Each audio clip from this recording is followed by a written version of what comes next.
like the attack on Soleimani, the attack on al-Baghdadi, and the obliteration and decimation of the Iran nuclear sites just recently in an operation known as Midnight Hammer, all perfectly executed and done. No nation in the world could achieve what America achieved yesterday, or frankly in just a short period of time. All Venezuelan military capacities were rendered powerless as the men and women of our military, working with U.S. law enforcement, successfully captured Maduro in the dead of night. It was dark. The lights of Caracas were largely turned off due to a certain expertise that we have. It was dark and it was deadly. But captured along with his wife,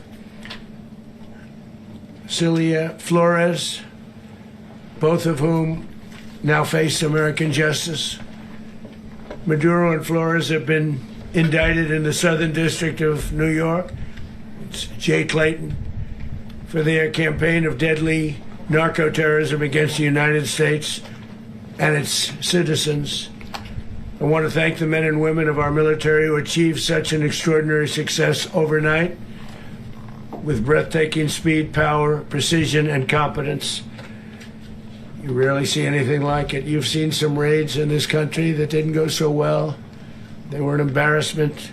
If you look back to Afghanistan, or if you look back to the Jimmy Carter days, they were different days. We're a respected country again, maybe like never before. These highly trained warriors, operating in collaboration with U.S. law enforcement, caught them in a very ready position. They were waiting for us. They knew we had many ships out in the sea. We're just sort of waiting. They knew we were coming. So they were in what's called a ready position. But they were completely overwhelmed and very quickly incapacitated. If you would have seen what I saw last night, you would have been very impressed. I'm not sure that you'll ever get to see it, but it was an incredible thing to see. Not a single American service member was killed, and not a single piece of American equipment was lost. We had many helicopters, many planes, many people involved in that fight. But think of that, not one piece of military equipment was lost, not one service member was, more importantly, killed. The United States military is the strongest and most fearsome military on the planet by far, with capabilities and skills our enemies can scarcely begin to imagine. We have the best equipment anywhere in the world. There's no equipment like what we have, and you see that even if you just look at the boats. You know, we've knocked out 97% of the drugs coming in by sea. 90%. Each boat kills on average 25,000 people. We knocked out 97%. And those drugs mostly come from a place called Venezuela. We're going to run the country until such time as we can do a safe, proper, and judicious transition. So we don't want to be involved with having somebody else get in, and we have the same situation that we had for the last long period of years. So we are going to run the country until such time as we can do a safe, proper, and judicious transition. And it has to be judicious, because that's what we're all about. We want peace, liberty, and justice for the great people of Venezuela, and that includes many from Venezuela that are now living in the United States and want to go back to their country. It's their homeland. We can't take a chance that somebody else takes over Venezuela that doesn't have the good of the Venezuelan people in mind. We've had decades of that. We're not going to let that happen. We're there now, and what people don't understand, but they understand as I say this, we're there now, but we're going to stay until such time as the proper transition can take place. So we're going to stay until such time as we're going to run it, essentially, until such time as a proper transition can take place. As everyone knows, the oil business in Venezuela has been a bust, a total bust, for a long period of time. They were pumping almost nothing by comparison to what they could have been pumping and what could have taken place. We're going to have our very large United States oil companies, the biggest anywhere in the world, go in, spend billions of dollars, fix the badly broken infrastructure, the oil infrastructure, and start making money for the country. And we are ready to stage a second and much larger attack if we need to do so. So we were prepared to do a second wave if we needed to do so. We actually assumed that a second wave would be necessary, but now it's probably not. The first wave, if you'd like to call it that, the first attack was so successful, we probably don't have to do a second, but we're prepared to do a second wave, a much bigger wave, actually. This was pinpoint, but we have a much bigger wave that probably won't have to do. This partnership of Venezuela with the United States of America, a country that everybody wants to be involved with because of what we were able to do and accomplish, will make the people of Venezuela rich, independent, and safe. And it will also make the many, many people from Venezuela that are living in the United States extremely happy. They suffered. They suffered. So much was taken from them. They're not going to suffer anymore. The illegitimate dictator Maduro was the kingpin of a vast criminal network responsible for trafficking colossal amounts of deadly and illicit drugs into the United States. As alleged in the indictment, he personally oversaw the vicious cartel known as Cartel de las Solas, which flooded our nation with lethal poison, responsible for the deaths of countless Americans, the many, many Americans. Hundreds of thousands over the years of Americans died because of him. Maduro and his wife will soon face the full might of American justice and stand trial on American soil. Right now they're on a ship. They'll be heading to, ultimately, New York, and then a decision will be made, I assume, between New York and Miami or Florida. But we have people where the overwhelming evidence of their crimes will be presented in a court of law. And I've seen it. I've seen what we have. It's both horrible and breathtaking that something like this could have been allowed to take place. For many years after his term as president of Venezuela expired, Maduro remained in power and waged a ceaseless campaign of violence, terror, and subversion against the United States of America, threatening not only our people, but the stability of the entire region.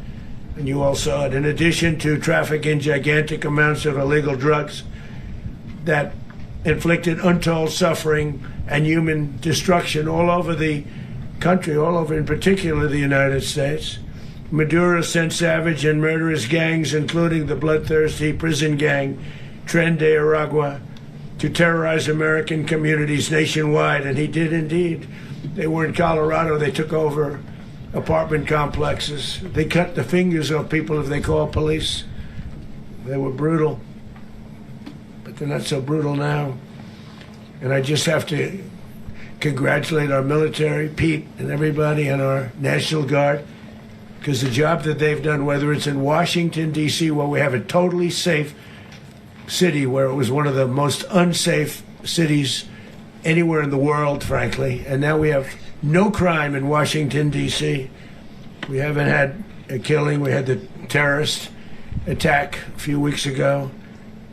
A little bit of a different kind of a threat, but we haven't had a killing in a long period of time, 6-7 months. We used to have two, on average, 2 a week in Washington, our capital. We don't have that anymore.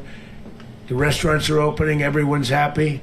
They're walking their daughters. They're walking their children, their wives. They walk to restaurants. Restaurants are opening all over Washington, D.C.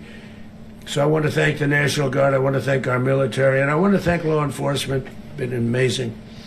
And they should do it with more cities. We're doing it, as you know, and we're doing it in Memphis, Tennessee right now, and crime is down. We've just sort of started a few weeks ago, but crime is down now 77%.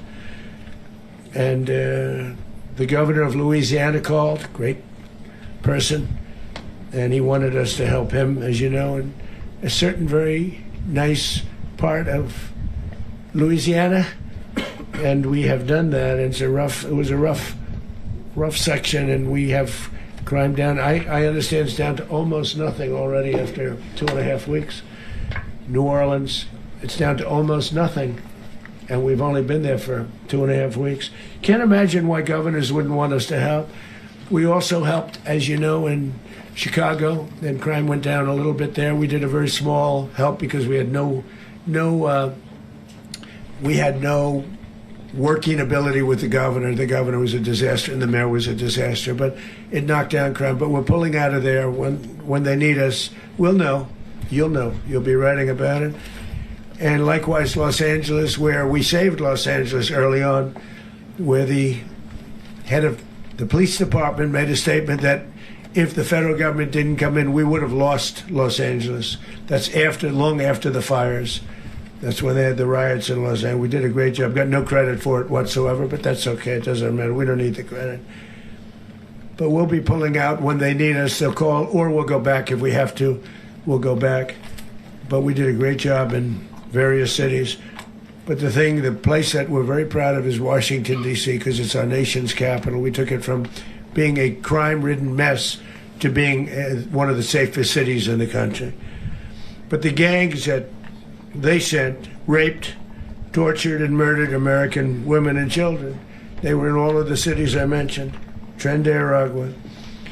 And they were sent by Maduro to terrorize our people, and now Maduro will never again be able to threaten an American citizen or anybody from Venezuela. There will no longer be threats. For years I've highlighted the stories of those innocent Americans whose lives were so heartlessly robbed by this Venezuelan terrorist organization. Really one of the worst, they say the worst. Americans like 12-year-old Jocelyn Nungari from Houston, beautiful Jocelyn Nungari, what happened to her? They, as you know, they kidnapped, assaulted, and murdered by Tren de Aragua animals. They murdered Jocelyn and left her dead under the bridge. There was a bridge that will never be the same to so many people after seeing what happened. As I've said many times, the Maduro regime emptied out their prisons, sent their worst and most violent monsters into the United States to steal American lives. And they came from mental institutions and insane asylums. They came from prisons and jails. The reason I say both, they sound similar. Actually, prisons a little bit more hostile, a little bit tougher. A mental institution isn't as tough as an insane asylum, but we got them both. They sent from their mental institutions. They sent from their jails, prisons. They were drug dealers. They were drug kingpins. They sent everybody bad into the United States, but no longer. And we have now a border where nobody gets through. In addition, Venezuela unilaterally seized and sold American oil, American assets, and American platforms, costing us billions and billions of dollars. They did this a while ago, but we never had a president that did anything about it. They took all of our property. It was our property. We built it. And we never had a president that decided to do anything about it. Instead, they fought wars that were 10,000 miles away. We built Venezuela oil industry with American talent, drive, and skill, and the socialist regime stole it from us during those previous administrations, and they stole it through force. This constituted one of the largest thefts of American property in the history of our country. Considered the largest theft of property in the history of our country. Massive oil infrastructure was taken like we were babies, and we didn't do anything about it. I would have done something about it. America will never allow foreign powers to rob our people or drive us back into and out of our own hemisphere. That's what they did. Furthermore, under the now deposed dictator Maduro, Venezuela was increasingly hosting foreign adversaries in our region and acquiring menacing offensive weapons that could threaten U.S. interests and lives. And they used those weapons last night. Potentially in league with the cartels operating along our border. All of these actions were in gross violation of the core principles of American foreign policy, dating back more than 2 centuries. And not anymore. All the way back, it dated to the Monroe Doctrines. And the Monroe Doctrine is a big deal. But we've superseded it by a lot. By a real lot. They now call it the Monroe Document. I don't know. It's Monroe Doctrine. We sort of forgot about it. It was very important, but we forgot about it. We don't forget about it anymore. Under our new national security strategy, American dominance in the Western Hemisphere will never be questioned again. Won't happen.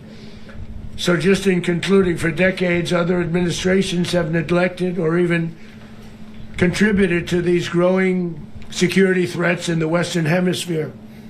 Under the Trump administration, we are reasserting American power in a very powerful way in our home region. And our home region is very different than it was just a short while ago. The future will be, and we did this in my first term. We had great dominance in my first term, and we have far greater dominance right now. Everyone's coming back to us. The future will be determined by the ability to protect commerce and territory and resources that are core to national security. These are core to our national security. Just like tariffs are, they've made our country rich, and they've made our national security stronger than ever before. But these are the iron laws that have always determined global power. And we're going to keep it that way. We will secure our borders. We will stop the terrorists. We will crash the cartels, and we will defend our citizens against all threats, foreign and domestic. Other presidents may have lacked the courage or whatever to defend America, but I will never allow terrorists and criminals to operate with impunity against the United States. This extremely successful operation should serve as warning to anyone who would threaten American sovereignty or endanger American lives. Very importantly, the embargo on all Venezuelan oil remains in full effect. The American Armada remains poised in position, and the United States retains all military options until United States demands have been fully met and fully satisfied. All political and military figures in Venezuela should understand what happened to Maduro can happen to them, and it will happen to them if they aren't just fair, even to their people. The dictator and terrorist, Maduro, is finally gone in Venezuela. People are free. They're free again. It's been a long time for them, but they're free. America is a safer nation. This morning, it's a prouder nation this morning because it didn't allow this horrible person and this country that was doing very bad things to us. It didn't allow it to happen. And the Western Hemisphere is right now a much safer place to be. So I want to thank everybody for being here. I want to thank General Raisin Kane. He's a fantastic man. I've worked with a lot of generals. I worked with some I didn't like. I worked with some I didn't respect. I worked with some that just weren't good. But this guy is fantastic. I watched last night one of the most precise attacks on sovereignty. I mean, it was an attack for justice. And I'm very proud of him, and I'm very proud of our Secretary of War, Pete Hegseth, who I'm going to ask to say a few words. Thank you very much. Thank you, Mr. President. Mr. President, can you explain how the U.S. will run Venezuela? Well, thank you, Mr. President. Finally, a commander-in-chief the world respects and the American people deserve. And as the President said, words can barely capture the bravery and the power and the precision of this historic operation. A massive joint military and law enforcement raid flawlessly executed by the greatest Americans our country has to offer. American warriors are second to none, the best in the world and the best of our country. What all of us witnessed last night was sheer guts and grit, gallantry and glory of the American warrior. I'm simply humbled by such men, and I tip my hat to our chairman, Dan Raisin Kane, and all those Americans who stood watch last night. Our warriors are the elite of America, and again, President Trump has your back. No other country on planet Earth, and it's not even close, could pull this kind of operation off. And no other president has ever shown this kind of leadership, courage, and resolve. The most powerful combination the world has ever seen. As the President said, our adversaries remain on notice. America can project our will anywhere, anytime. The coordination, the stealth, the lethality, the precision, the very long arm of American justice, all on full display in the middle of the night. Nicolas Maduro had his chance, just like Iran had their chance, until they didn't and until he didn't. He effed around and he found out. President Trump is deadly serious about stopping the flow of gangs and violence to our country. Deadly serious about stopping the flow of drugs and poison to our people. Deadly serious about getting back the oil that was stolen from us.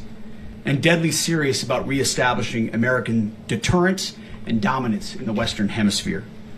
This is about the safety, security, freedom, and prosperity of the American people. This is America first. This is peace through strength. And the United States War Department is proud to help deliver it. Welcome to 2026, and under President Trump, America is back. I'd like to welcome now our Chairman Raisin Kane, to give a few more details about the operation. Mr. Chairman. Thank you, Mr. Secretary. Thank you, Mr. President, and good morning. Last night, on the order of the President of the United States and in support of a request from the Department of Justice, as the President said, the United States military conducted an apprehension mission in Caracas, Venezuela, to bring to justice two indicted persons, Nicolas and Cecilia Maduro. This operation, known as Operation Absolute Resolve, was discreet, precise, and conducted during the darkest hours of January 2nd, and was the culmination of months of planning and rehearsal, an operation that, frankly, only the United States military could undertake. What I'd like to do this morning is talk to you through some of the preparation and the details without compromising any of our tactics, techniques, and procedures. There is always a chance that we'll be tasked to do this type of mission again. Our interagency work began months ago and built on decades of experience of integrating complex air, ground, space, and maritime operations. While the past 2 decades have honed the skills of our special operations forces, this particular mission required every component of our joint force, with soldiers, sailors, airmen, Marines, and Guardians working in unison with our intelligence agency partners and law enforcement teammates in an unprecedented operation. We leveraged our unmatched intelligence capabilities and our years of experience in hunting terrorists, and we could not have done this mission without the incredible work by various intelligence agencies, including the CIA, NSA, and NGA. We watched, we waited, we prepared, we remained patient and professional. This mission was meticulously planned, drawing lessons from decades of missions over the last many years, many missions over these last many years. This was an audacious operation that only the United States could do. It required the utmost of precision and integration within our joint force. And the word integration does not explain the sheer complexity of such a mission.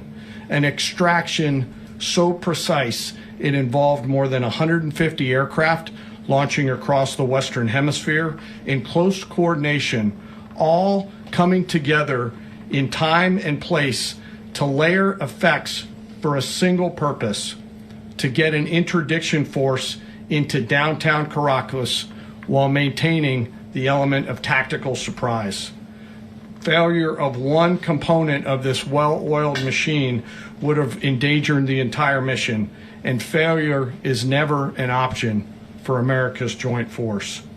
Those in the air over Caracas last night were willing to give their lives for those on the ground and in the helicopters. Let me talk a little bit about the preparation. After months of work by our intelligence teammates to find Maduro and understand how he moved, where he lived, where he traveled, what he ate, what he wore, what were his pets, in early December, our force was set pending a series of aligned events. Key was choosing the right day to minimize the potential for civilian harm and maximize the element of surprise, and minimize the harm to the indicted personnel so, as the president said, they could be brought to justice. And as the president said earlier today, weather in Venezuela is always a factor this time of the year. And over the weeks through Christmas and New Year's, the men and women of the United States military sat ready, patiently waiting for the right triggers to be met and the president to order us into action. Last night, the weather broke just enough, clearing a path that only the most skilled aviators in the world could maneuver through. Ocean, mountain, low cloud ceilings. But when tasked with a mission, this organization does not quit. At 10:46 p.m. Eastern Time last night, the president ordered the United States military to move forward with this mission. He said to us, and we appreciate it, Mr. President, good luck and Godspeed. And those words were transmitted to the entire joint force. Over the course of the night, aircraft began launching from 20 different bases on land and sea across the Western Hemisphere. In total, more than 150 aircraft, bombers, fighters, intelligence, reconnaissance, surveillance, rotary wing were in the air last night. Thousands and thousands of hours of experience were airborne. Our youngest crew member was 20, and our oldest crew member was 49, and there's simply no match for American military might. As the night began, the helicopters took off with the extraction force, which included law enforcement officers, and began their flight into Venezuela at 100 feet above the water. As they approached Venezuelan shores, the United States began layering different effects provided by Spacecom, Cybercom, and other members of the interagency to create a pathway. Overhead, those forces were protected by aircraft from the United States Marines, the United States Navy, the United States Air Force, and the Air National Guard. The force included F-22s, F-35s, F-18s, EA-18s, E-2s, B-1 bombers, and other support aircraft, as well as numerous remotely piloted drones.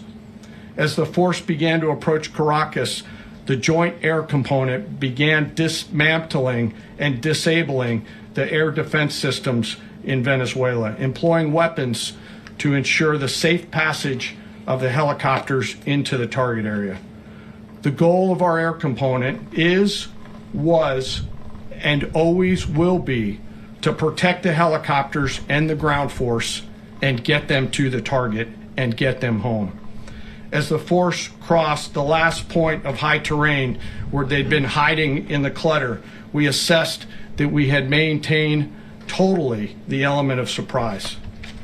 As the helicopter force ingressed towards the objective at low level, we arrived at Maduro's compound at 1:01 a.m. Eastern Standard Time, or 2:01 a.m. Caracas local time, and the apprehension force descended into Maduro's compound and moved with speed, precision, and discipline towards their objective, and isolated the area to ensure the safety and security of the ground force while apprehending the indicted persons. On arrival into the target area, the helicopters came under fire, and they replied with that fire with overwhelming force in self-defense. One of our aircraft was hit but remained flyable, and as the president said earlier today, all of our aircraft came home, and that aircraft remained flyable during the rest of the mission. As the operation unfolded at the compound, our air and ground intelligence teams provided real-time updates to the ground force, ensuring those forces could safely navigate the complex environment without unnecessary risk. The force remained protected by overhead tactical aviation. Maduro and his wife, both indicted, gave up and were taken into custody by the Department of Justice, assisted by our incredible U.S. military with professionalism and precision, with no loss of U.S. life. After securing the indicted persons, the force began to prep for departure.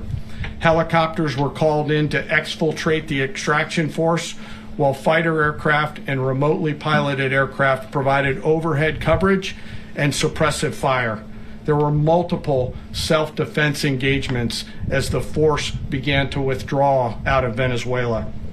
The force successfully exfiltrated and returned to their afloat launch bases, and the force was over the water at 3:29 a.m. Eastern Standard Time with indicted persons on board. And both Maduro and his wife were embarked aboard the USS Iwo Jima. In closing, what we've witnessed today is a powerful demonstration of America's joint force. We think, we develop, we train, we rehearse, we debrief, we rehearse again and again, not to get it right, but to ensure that we cannot get it wrong. Our jobs are to integrate combat power so when the order comes, we can deliver overwhelming force at the time and the place of our choosing against any foe anywhere in the world. I am immensely proud today of our joint force and filled with gratitude to represent them here today. There is simply no mission too difficult for these incredible professionals and the families that stand by them and support them. As we stand here this morning, our forces remain in the region at a high state of readiness, prepared to project power, defend themselves, and our interests in the region. This operation is a testament to the dedication and unwavering commitment to justice and our resolve to hold accountable those who threaten peace and stability.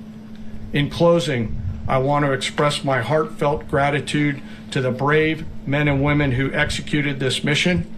Their courage and tireless commitment to our nation are what makes us strong. Thank you, Mr. Secretary, and thank you, Mr. President. Thank you very much. Well, I don't have much to add to what you've heard now, other than the following points. Nicolas Maduro was indicted in 2020 in the United States. He is not the legitimate president of Venezuela. That's not just us saying it. The first Trump administration, the Biden administration, the second Trump administration, none of those three recognized him. He's not recognized by the European Union and multiple countries around the world. He is a fugitive of American justice with a $50 million reward, which I guess we saved $50 million. And We should make sure. Yeah, exactly. But Don't let anybody claim it. Nobody deserves it but us. But I want to be clear about one thing. Nicolas Maduro had multiple opportunities to avoid this. He was provided multiple very, very, very generous offers and chose instead to act like a wild man, chose instead to play around. And the result is what we saw tonight. The other message here is the following. You have a guy, like many people around the world, they like to play games. You have a guy who decides he's going to invite Iran into his country, is going to, do the confiscation of American oil companies, is going to flood our country with gang members, is going to take Americans prisoner and try to hold them for hostage and trade them like he was able to do with the Biden administration. Basically likes to play games all this time and thinks nothing's going to happen. And I hope what people now understand is that we have a president. The 47th president of the United States is not a game player. When he tells you that he's going to do something, when tells you he's going to address a problem, he means it. He actions it. I can tell you, I've watched this process now for 14, 15 years, been around it. Everybody talks, I'm going to do this, I'm going to do that. When I get there, we're going to do this, we're going to take... This is a president of action. Like, I don't understand yet how they haven't figured this out. And now, if you don't know, now you know. because this is the way it's going to play out. And I think people need to understand that this is not a president that just talks and does letters and press conferences. And, if he says he's serious about something, he means it. And this is something that was a direct threat to the national interest of the United States, and the president addressed it. This is a president of peace, by the way. I told you what I just said earlier. This guy had multiple opportunities to find his way somewhere else and figure out another. He could have been living somewhere else right now, very happy, but instead he wanted to play big boy. And so now, he's got other sets of problems on his hands. And but I think that the message here should be for the world. Look, the president doesn't go out looking for people to pick fights with. He's not generally wants to get along with everybody. We'll talk and meet with anybody, but don't play games. Don't play games with this president's in office, because it's not going to turn out well. And so I hope that I guess that lesson was learned last night, and we hope it'll be instructive moving forward. Is that a message for Cuba? Mr. President. Mr. President. You said that the U.S. is going to run Venezuela. So who's in power right now? Well, we're going to be running it with a group, and we're going to make sure it's run properly. We're going to rebuild the oil infrastructure, which will cost billions of dollars. It'll be paid for by the oil companies directly. They will be reimbursed for what they're doing, but it's going to be paid. And we're going to get the oil flowing the way it should be. As you know, it was just a minor flow. It was actually a minor flow for what they have. But we're going to run it properly, and we're going to make sure the people of Venezuela are taken care of. We're going to make sure the people that were forced out of Venezuela by this thug are also taken care of. Mr. President. Does the U.S. running the country mean that U.S. troops will be on the ground? How will that work? Well, they always say boots on the ground. So we're not afraid of boots on the ground if we have to have. We had boots on the ground last night at a very high level, actually. We're not afraid of it. We don't mind saying it, but we're going to make sure that that country is run properly. We're not doing this in vain. This is a very dangerous attack. This is an attack that could have gone very, very badly. Could have gone very badly. We could have lost a lot of people last night. We could have lost a lot of dignity. We could have lost a lot of equipment. The equipment is less important, but we could have lost a lot, and we're going to make sure that this is proper. We're there now. We're ready to go again if we have to.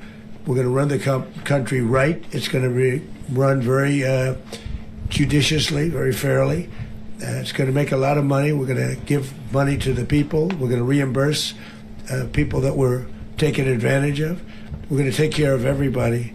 It's very important. We couldn't let them get away with it. They stole our oil. We built that whole industry there, and they just took it over like we were nothing. And we had a president that decided not to do anything about it. So we did something about it. We're late, but we did something about it. Yeah, please. Mr. President, can you explain the exact mechanism by which you're going to run the country? Are you going to designate a U.S. official to coordinate? Yes, it's all being done right now. We're designating people. We're talking to people. We're designating various people, and we're going to let you know who those people are. Mr. President. What's the group you mentioned that would run Venezuela? Well, it's largely going to be, for a period of time, the people that are standing right behind me. We're going to be running it. We're going to be bringing it back. It's a dead, I talk about a dead country. A year and a half ago, we were a dead country. Now we're the hottest country anywhere in the world. We're a country doing better than any country anywhere in the world. And it required leadership. Venezuela has a lot of bad people in there, a lot of bad people that shouldn't be leading. We're not going to take a chance that one of those people take over for Maduro. So you can look at, and others, we have fantastic people, including people in the military.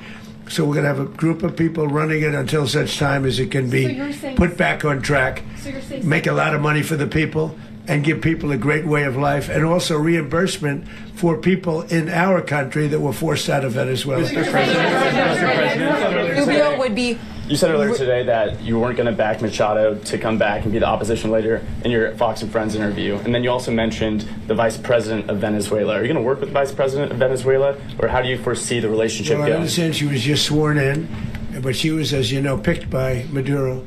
So Marco's working on that directly. He just had a conversation with her, and she's essentially willing to do what we think is necessary to make Venezuela great again. Very simple. Mr. President, Colombian President Gustavo Petro, a couple weeks ago, he said he's got to watch his ass.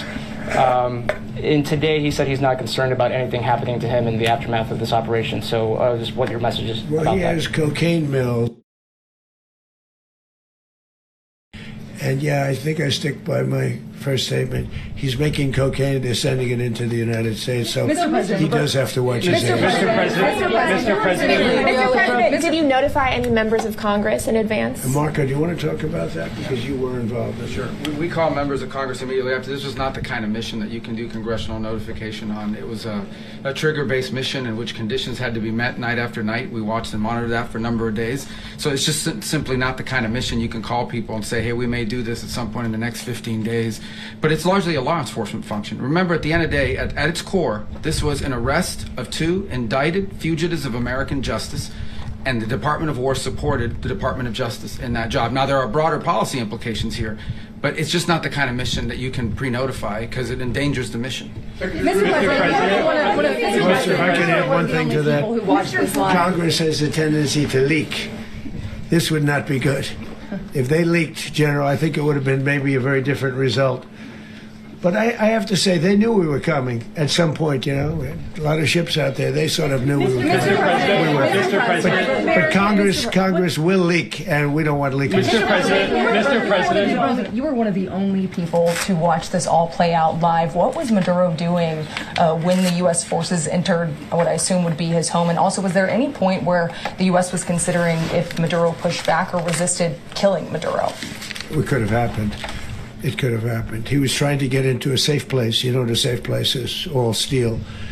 And he wasn't able to make it to the door because our guys were so fast. They went through the opposition so fast. And there was a lot of opposition. You know, people were wondering, did we get them by surprise? Sort of surprised, but they were waiting for something. It was a lot of opposition. There was a lot of gunfire. You saw some of it today.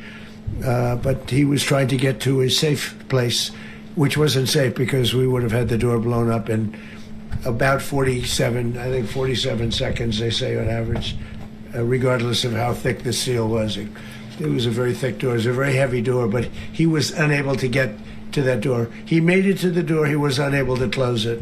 So where is Maduro going to be? Go ahead, finish. Where is Maduro going to be in the time being right now? Do you know his exact Well, whereabouts? eventually, ultimately, in the near future, he's going to be brought to New York. And where is he going to be held? Where is he going to be held in New York? Do you know? That's going to be up to the officials that do these things. Mr. President, the U.S. has something of a mixed track record of ousting dictators without necessarily a plan for what comes afterwards. Not with Did me, that weigh on your decision Well, that's making? when we had different presidents, but with me, that's not true. With me, we've had a perfect track record of winning. We win a lot, and we win. If you look at Soleimani, you look at al-Baghdadi, you look at the Midnight Hammer. Midnight Hammer was incredible. Right now, you wouldn't have peace in the Middle East. We have essentially peace in the Middle East because of that. If we weren't successful with Midnight Hammer, you wouldn't have peace in the Middle East. So, with me, you've had a lot of victory. You've had only victories. You've had no losses. Yeah. Mr. President, can you? How long do you expect the U.S. to run Venezuela, and how soon do you want the Venezuelan people to hold elections? So I'd like to do it quickly, but it takes a period of time. You know, we're rebuilding. We have to rebuild their whole infrastructure. The infrastructure is rotted. It's actually very dangerous. It's a blow-up territory. Oil is very dangerous. It's a very dangerous thing to take out of the ground. It can kill a lot of people. It has killed a lot of people doing just that. The infrastructure is old. It's rotted. Much of it is stuff that we put there 25 years ago, and we're going to be replacing it. And we're going to take a lot of money out so that we can take care of the country. Are you saying that Secretary Rubio and Mr. President, China, Russia, and Iran have interests in Venezuela. How does this operation affect your relationships with them when it comes to the oil and drugs? In terms of China and Russia, Russia when we get things straightened out. But in terms of other countries that want oil, we're in the oil business. We're going to sell it to them. We're not going to say we're not going to. In other words, we'll be selling oil. Probably in much larger doses because they couldn't produce very much because their infrastructure was so bad. So we'll be selling large amounts of oil to other countries, many of whom are using it now, but I would say many more will come. Are you saying that, Mr. President, are you saying that? Mr. President, thank you. What is your message to the people of Venezuela today? Of course, the civilian population specifically, they have a lot of questions. What is your message to the people of Venezuela? That you're going to have peace, justice. You're going to have some of the riches that you should have had for a long period of time. It was stolen from you. But you're going to have peace, and you're going to have safety. You're going to have justice. You're going to have a country. You're going to have a real country. You're going to have potentially a great country. You know, if you go back 20 years, maybe even a little longer ago, that was a great country, and they destroyed it. Remember I said that if we lose this election, the United States will be Venezuela on steroids. That's what would have happened. Had we lost the election, the 2024 election, we suffered so badly. When you look at the border from 2020, what they did, what Joe Biden administration did to our country should never be forgotten. But if we had to go through another year of that, we would be exactly where Venezuela was in terms. I used to say, if they win, we're going to be Venezuela on steroids, and that's what would have happened. President, thank you. Are you saying that Secretary Hegseth and Rubio are going to be running Venezuela, and will you be sending in U.S. military troops to provide? They're going to be a team that's working with the people of Venezuela to make sure that we have Venezuela right. Because for us to just leave, who's going to take over? I mean, there is nobody to take over. You have a vice president who's been appointed by Maduro. And right now she's the vice president, and she's, I guess, the president. She was sworn as president just a little while ago. She had a long conversation with Marco, and she said, we'll do whatever you need. I think she was quite gracious, but she really doesn't have a choice. We're going to have this done right. We're not going to just do this with Maduro, then leave like everybody else, leave and say, you know, let it go to hell. If we just left, it has zero chance of ever coming back. We'll run it properly. We'll run it professionally. We'll have the greatest oil companies in the world go in and invest billions and billions of dollars and take out money, use that money in Venezuela. And the biggest beneficiary are going to be the people of Venezuela. And also, I can't stress this strongly enough, the people that got thrown out of Venezuela that are now in the United States, and frankly, some want to stay, and some probably want to go back. Yeah. So, Mr. President, what is being done to protect Americans in the country, and were any of the detained Americans Well, right now they're very last protected night? Because nobody's going to mess with us. They're very protected. The people of, and we let them know that you better not touch one of them. Are you concerned that bad elements of the Maduro regime will remain in place? Well, we know who they are. We're on them, and they're acting much differently now than they would have acted 2 days ago. And what can you okay, say wait, about behind you, please. Mr. President, why is running a country in South America America first? Well, I think it is because we want to surround ourselves with good neighbors. We want to surround ourselves with stability. We want to surround ourselves with energy. We have tremendous energy in that country. It's very important that we protect it. We need that for ourselves. We need that for the world. And we want to make sure we can protect it. Yes, sir. Please, go ahead. Yeah, is there a message here for Cuba and Diaz-Canel? Well, Cuba's an interesting case. Cuba is, not doing very well right now. That system has not been a very good one for Cuba. The people there have suffered for many, many years. And I think Cuba is going to be something we'll end up talking about because Cuba is a failing nation right now, very badly failing nation. And we want to help the people. It's very similar in the sense that we want to help the people in Cuba, but we want to also help the people that were forced out of Cuba and living in this country. Do you want to say something about that, Marco, please? Well, I mean, I just gave you a statement a few minutes ago about, when the president speaks, you should take him seriously. So suffice it to say, Cuba is a disaster. It's run by incompetent, senile men, and in some cases, not senile, but incompetent nonetheless. It has no economy. It's in total collapse. And by the way, they were, all the guards that helped protect Maduro, this is well known, their whole spy agency, all that were full of Cubans. I mean, it's amazing. This poor island took over Venezuela in some cases. One of the biggest problems the Venezuelans have is they have to declare independence from Cuba. They tried to basically colonize it from a security standpoint. So, yeah, look, if I lived in Havana and I was in the government, I'd be concerned, at least a little bit. Are you cutting off the oil flow to Cuba from Venezuela? Well, the president already announced a week ago that anything that's sanctioned it's sanctioned oil, it's not going to be allowed to get there. So that's an The answer is yes. Mr. President, Is the U.S. aware of the location of opposition leader Machado, and have you been in contact with her? No, we haven't. No, we haven't. Mr. President, on Monday. Oh, I think it would be very tough for her to be the leader. She doesn't have the support within or the respect within the country. She's a very nice woman, but she doesn't have the respect. Mr. President, is it possible that the U.S. ends up administrating Venezuela for years? Well, it won't cost us anything because the money coming out of the ground is very substantial, so it's not going to cost us anything. So the U.S. isn't going to dedicate money to... Well, we want safety there. We want to be surrounded by countries that aren't housing all of our enemies all over the world. That's what was happening, and you don't want to have that. But we're going to be rebuilding, and we're not spending money. The oil companies are going to go in. They're going to spend money. We're going to take back the oil that, frankly, we should have taken back a long time ago. A lot of money is coming out of the ground. We're going to get reimbursed for all of that. We're going to get reimbursed for everything that we spend. So it's going to be a very important. This is a very big evening that took place last night. We have to be surrounded by safe, secure countries, and we also have to have energy. Very important. We have to have energy that's real energy, not where they're getting 4% and 5% of the energy out of the ground. You take a look, it was such a disaster. So what's going to happen with Venezuela, I think, over the next period of a year is going to be a great thing. And the people of Venezuela will be the biggest beneficiaries. Mr. President, U.S. military. Mr. President, thank you. What did you last speak to Maduro about when you spoke? And is the Well, I don't want to get war into with the Venezuela? conversations, but I did have conversations with him, and I said, you got to surrender.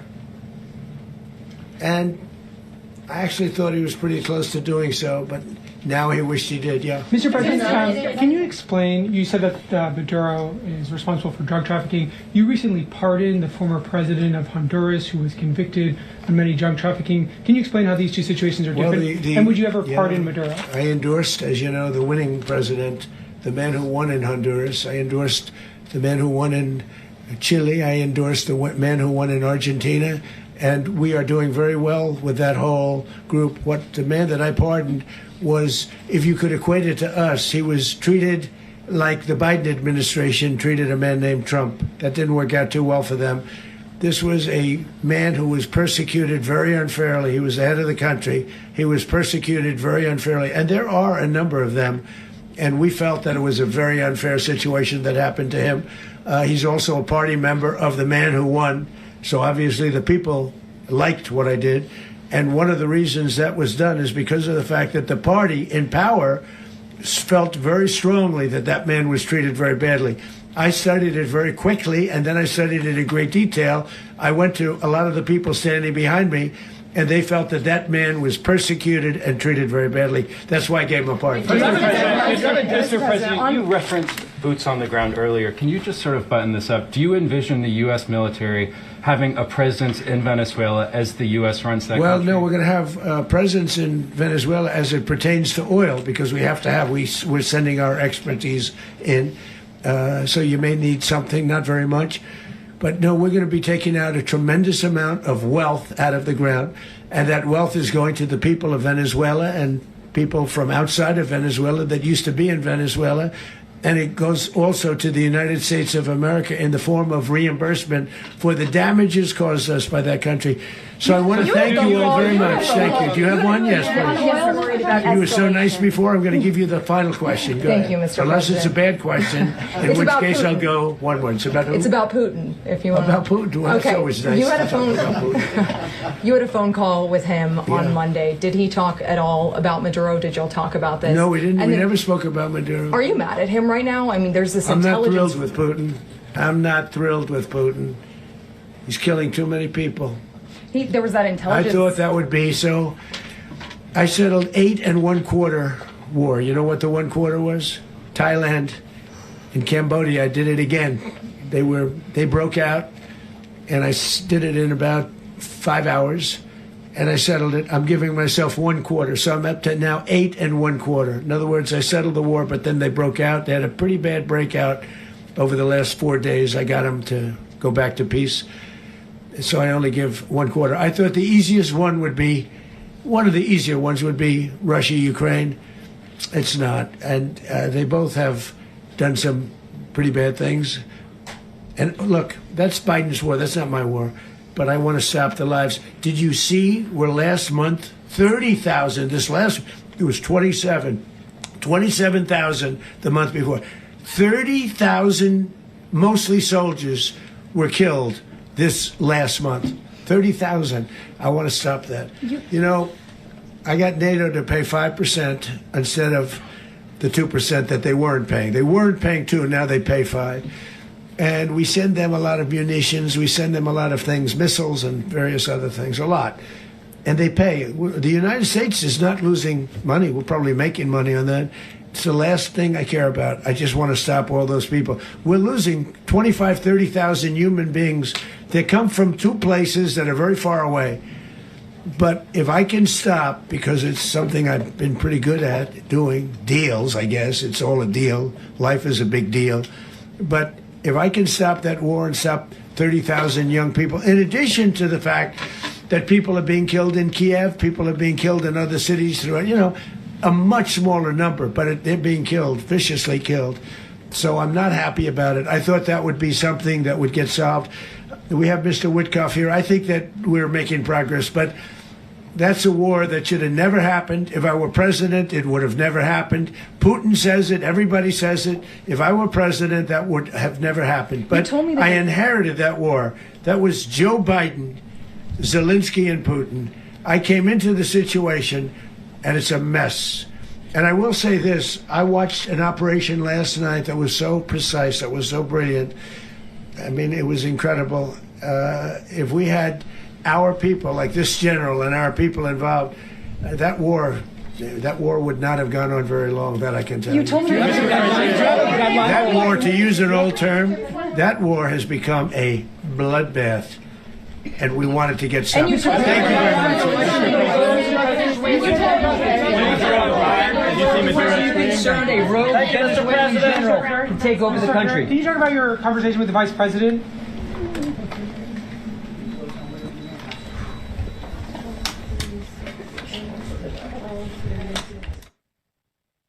All right, there you go. President Trump flanked by the Secretary of War, the Secretary of State, also General Dan Kane and others taking reporters' questions. We did